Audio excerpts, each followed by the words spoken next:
Do you want to install an attic fan to your roof? Hey everybody, it's Mike with Safeguard Roofing, and I'm going to show you the way.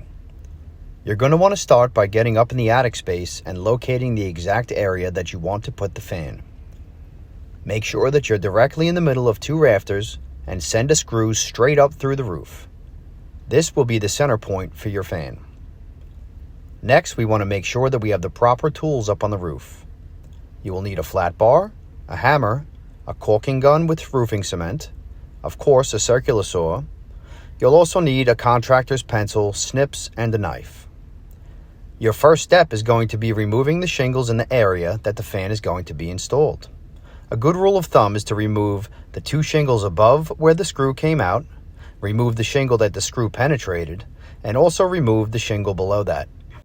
Now we should have a clean working area. This is the template. The box that the attic fan comes in has a template sketched on the front of it. You are going to cut that template off the box and center it on the screw that you have sent through the roof. Then trace it with your contractor's pencil. You are now ready to cut the hole in the roof. It is very important at this step to make sure that your roofing surface has been cleaned of all debris and nails and nothing will impede your saw cut. Safety glasses are also recommended. You can drop your saw depth to 1.5 inches and you can make a series of cuts through the wood deck until you've completed your circle. At this time, you can grab your hammer and lightly tap on the cut piece. Grab on the screw in the middle and remove your template. Be sure to clean your working area of all sawdust and minor cuts of wood that may be left behind, as you do not want an uneven roof surface.